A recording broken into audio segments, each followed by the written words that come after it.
Wassalatu wassalamu ala Rasulillah wa ala alihi wa sahbihi wa mawala wa la hawla wa la quwata illa billah. Amma ba'du.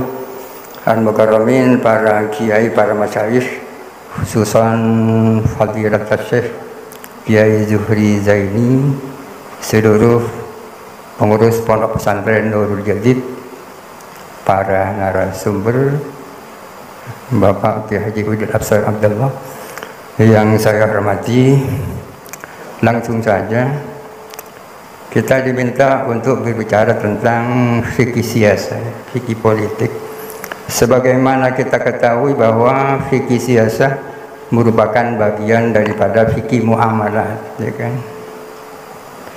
Fikih muamalat memiliki prinsip-prinsip dan kaidah-kaidah yang berbeda dari fikih ibadat.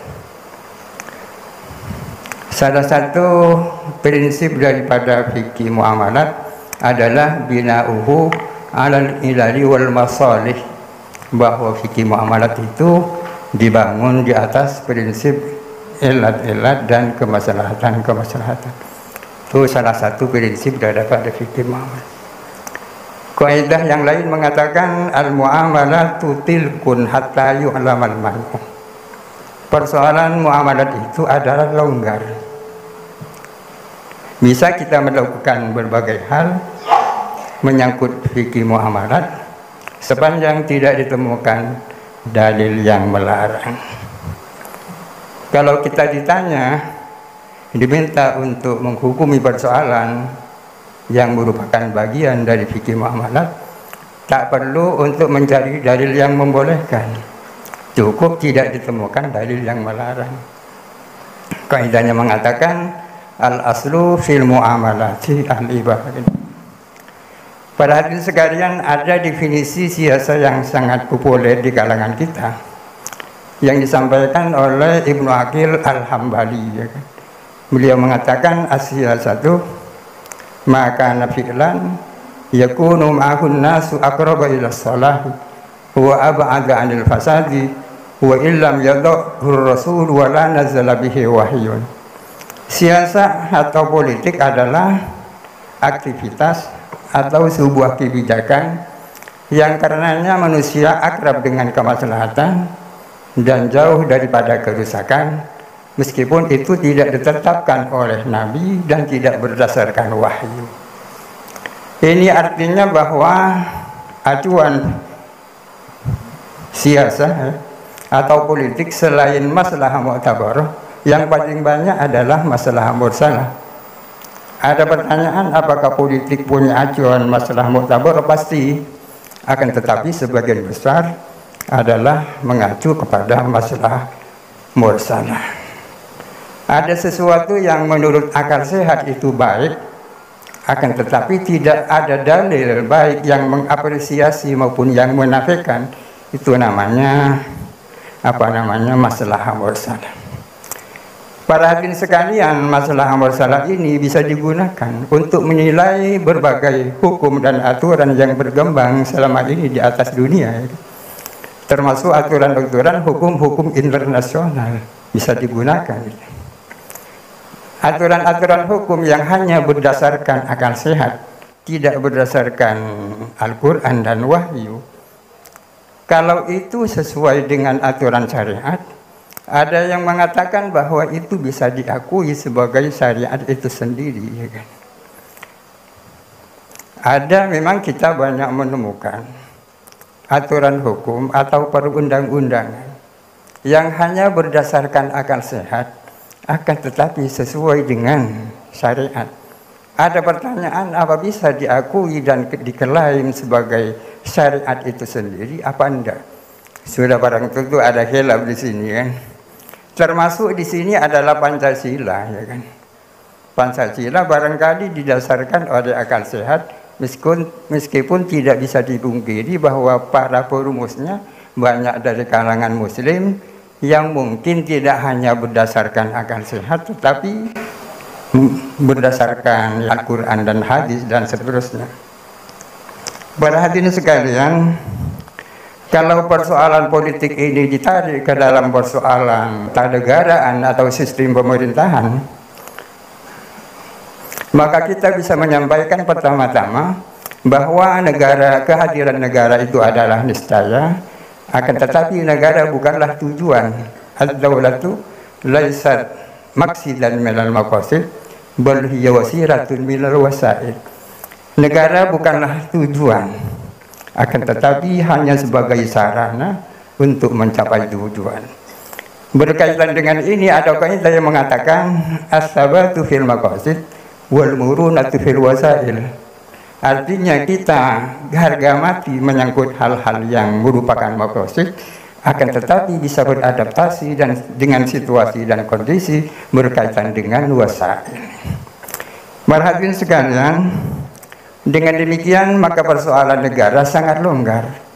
Penyebabnya ada dua. Yang pertama, persoalan ini masuk bagian daripada fikih muamalat. Penyebab yang kedua, bahwa negara bukanlah tujuan, akan tetapi hanya sebagai sarana untuk mencapai tujuan. Oleh karena hanya sebagai tujuan, maka nas-nas Al-Quran dan nas-nas hadis tidak banyak ikut campur tentang persoalan harus seperti apa sistem pemerintahan dalam Islam, harus seperti apa bentuk-bentuk negara, bentuk-bentuk negara.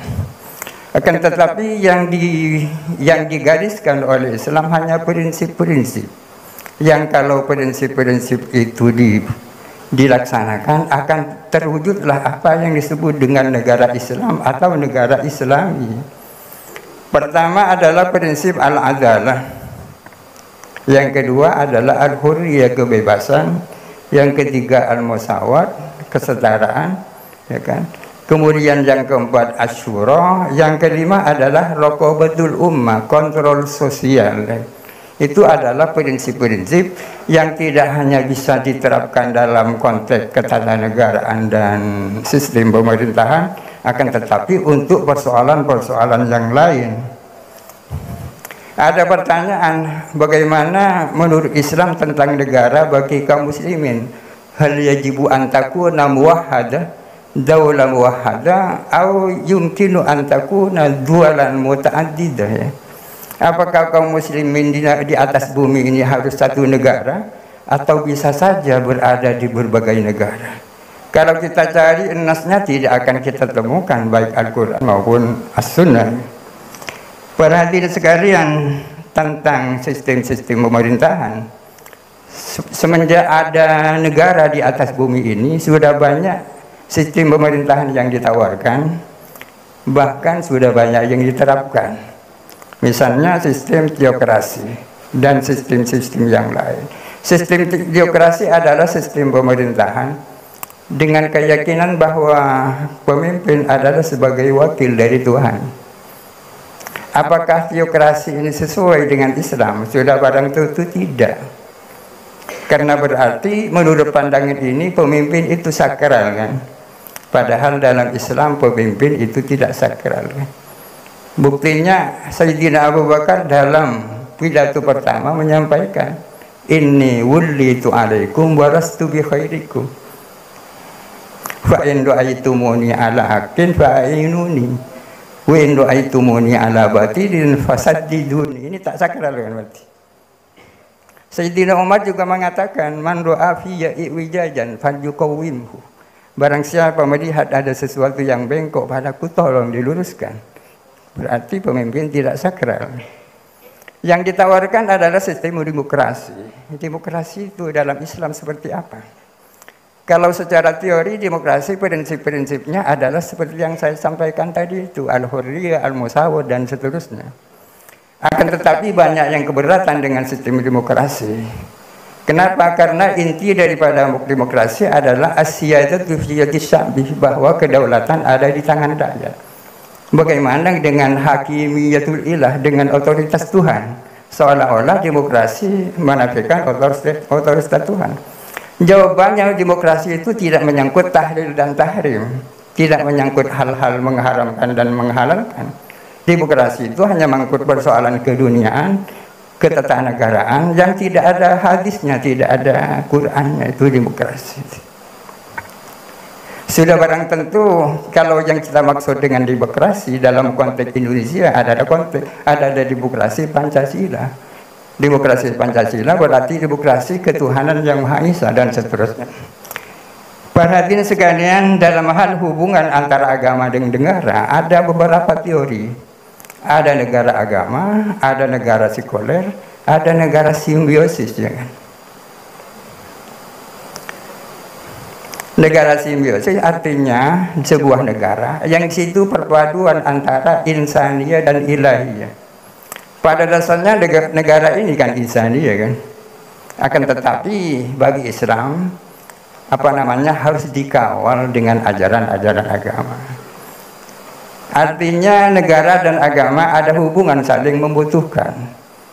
Agama memerlukan negara, negara memerlukan agama. Ya. Itu. Sekarang sampai kepada negara bangsa. Negara bangsa atau ad-daulah al-wataniyah. Ad-daulah al-wataniyah artinya ad-daulatu jami'i muwatiniha, ya kan? Negara untuk seluruh warga negara, tanpa ada diskriminasi, tanpa ada perbedaan, tanpa ada warga negara kelas 1 atau kelas 2. Oleh karena itu di sini tidak akan ada kafir dhimmi, ya kan? Seluruhnya setara, ya. Seperti Indonesia. Indonesia ini lahir, yang memperjuangkan bagi kelahiran negara ini adalah seluruh komponen bangsa Indonesia dari berbagai penganut agama. Memang tidak bisa dimungkiri bahwa umat Islam memiliki peran yang paling penting daripada penganut agama lain, karena memang kaum muslimin adalah mayoritas. Akan tetapi penganut agama yang lain tidak bisa dinafikan. Oleh karena itu Yahudi, Nasrani dan seterusnya bukan warga negara kelas 2, ya.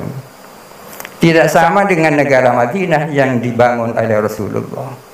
Negara Madinah dibangun Rasulullah bersama kaum muslimin, sementara Yahudi dan Nasrani numpang di situ. Sehingga seolah-olah ada warga negara kelas 2 meskipun sesungguhnya tidak. Para hadirin sekalian, sebuah negara yang didirikan oleh seluruh bangsanya dengan berbagai penganut agama, rasanya sulit, sangat sulit untuk diproklamirkan untuk sebagai negara Islam. Katakanlah Islam sulit. Dan pada gilirannya sangat sulit juga untuk melakukan formalisasi syariat atau tatbiqus syariat. Akan tetapi di sebuah negara demokrasi seperti Indonesia terbuka pintu bagaimana agar supaya nilai-nilai Islam ini mewarnai seluruh perundang-undangan. Terbuka, luas. Seandainya anggota parlemennya mayoritas kaum muslimin dan mereka memiliki kemauan, tidak tertutup kemungkinan nilai-nilai Islam seluruhnya mewarnai seluruh perundang-undangan. Meskipun tidak harus bernama Islam. Dulu di Mesir ada gagasan yang namanya Tamsirul Qanun. Tamsirul Qanun itu artinya Mesirisasi perundang-undangan. Kalau di sini mungkin bisa diganti dengan Tandisul Qanun, Indoneisasi undang-undang. Artinya membuat undang-undang yang digali dari peradaban masyarakat Indonesia, ya kan. Berbicara tentang rakyat Indonesia sudah barang tentu yang mayoritas kaum muslimin tidak bisa dipisahkan dari madzhab-madzhab yang ada. Indoneisasi undang-undang ini sebagai bungkus yang sesungguhnya di dalamnya adalah nilai-nilai Islam. Karena memang hal ini sangat sensitif bagi pemeluk agama-agama yang lain. Para hadirin sekalian, berbicara tentang tatbiqus syariah. Ada perbedaan antara tatbiqus syariah dan al-amalu bis syariah, ya. Mengamalkan syariat merupakan kewajiban seluruh umat Islam. Itu al-amalu bis syariah. Dan kaum muslimin di negara ini memiliki kebebasan yang sebebas-bebasnya untuk melaksanakan ajaran agamanya, bebas sekali. Kurangnya hanya satu, yaitu tatbiqus syariah, yakni at-tatbiqu al-qanuni lisyariah, atau yang disebut dengan formalisasi syariat. Kalangan-kalangan tertentu yang sangat semangat dengan tatbiq As-syariah ini sesungguhnya mereduksi arti daripada syariah. Seolah-olah yang dimaksud adalah hanya hal-hal yang berkaitan dengan jinayat, jarimah, dan ukubat. Padahal hal itu tidak lebih daripada 1% daripada syariat. Hudud, kisos, diyat, dan seterusnya tak lebih dari 1% daripada syariat. Dan kalaupun itu diformalkan, saya yakin tidak akan berjalan mulus. Kenapa? Sebab karena misalnya pencurian, orang itu bisa dipotong tangan kalau sudah dibuktikan bahwa dia mencuri. Alat buktinya sangat sulit. Sekurang-kurangnya disaksikan 2 orang saksi yang berkualitas. Zaman sekarang mencari 1 orang yang berkualitas, apalagi 2 orang, sulit. Kalau sudah ditemukan dan dibuktikan bahwa si A mencuri dengan kesaksian 2 orang saksi, apa pasti dipotong tangan? Belum tentu. Karena ada beberapa pertanyaan yang perlu dijawab. Pertanyaan yang pertama, kenapa dia mencuri? Pertanyaan yang kedua, dalam kondisi apa dia mencuri? Pertanyaan yang ketiga, milik siapa yang dicuri? Pertanyaan yang keempat, berapa uang yang dicuri? Ini harus dijawab. Kalau tidak dijawab, tidak bisa dilaksanakan potong tangan. Karena bukan hanya as-sadiq was-sadiq itu dalilnya, akan tetapi ada dalil lain yang mengatakan idra'u al-hudud bisyubuhat. Sepanjang masih belum clear, maka had tidak bisa dilaksanakan. Ini hanya potong tangan, apalagi kalau perzinaan. Perzinaan alat buktinya hanya 2. Yang pertama pengakuan. Yang kedua adalah kesaksian 4 orang saksi. Mana cari 4 orang saksi? Ada pertanyaan, gimana kalau pakai CCTV? Tak bisa. Karena visi Islam bukan untuk mengungkapkan aib, akan tetapi justru sebaliknya, untuk menutup aib. Ada pertanyaan, kira-kira orang yang dihukum potong tangan berapa orang? Sejak Rasulullah sampai Turki Utsmani berapa orang? Para hadirin sekalian, memang kita tidak mengatakan bahwa tatbik itu tak penting, penting juga, akan tetapi bukan segala-galanya. Yang paling penting adalah pendidikan terhadap masyarakat. Memang aturan formal ini hanya penting bagi orang-orang yang lemah imannya kan. Orang-orang yang kuat kan tak perlu ini ya. Oleh karena itu Sayyidina Utsman mengatakan innallaha la yaz'u bisultani ma la yaz'u bil Qur'an. Artinya wazi sultani hanya untuk mereka-mereka yang du'afaul iman. Sementara mereka yang aqwiyaul iman cukup dengan wazi Qur'an. Perhatian sekalian, tadi dikatakan kalau negara bukan tujuan, kira-kira apa tujuan negara? Tujuan negara adalah tak lain daripada tujuan syariat itu sendiri, ya. Apa tujuan syariat? Ibnu Ashur mengatakan tujuan syariat adalah hifdzu nizamil ummah, menjaga tatanan sosial ini. Itu adalah tujuan syariat. Tujuan syariat yang seperti ini meniscayakan perlindungan terhadap agama, perlindungan terhadap jiwa, perlindungan terhadap akal, perlindungan terhadap nasab, perlindungan terhadap harta, dan seterusnya. Dengan berbagai macam perlindungan ini akan lahirlah apa yang namanya keamanan dan ketentraman, ya kan? Dunia ini harus aman. Kenapa? Karena katanya Al-Ghazali, ad-dunya mazra'atul akhirah. Dunia ini adalah ladang akhirat. Oleh karena itu harus aman, harus menjadi tempat yang kondusif bagi penyiapan bekal untuk hidup di akhirat. Harus aman kan? Nabi Ibrahim doanya kan aman. Wa idz qala Ibrahimu rabbij'al hadza baladan amina. Ternyata Nabi Ibrahim adalah sangat pencinta tanah air ya. Hubbul watan. Buktinya beliau mendoakan mudah-mudahan negerinya aman, ya kan?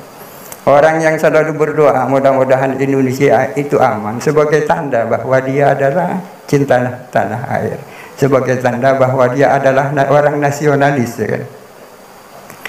Nasionalis itu bukan kebalikannya religius, ya kan? Karena religius pasti nasionalis, ya. Orang muslim yang baik pasti nasionalis, orang muslim.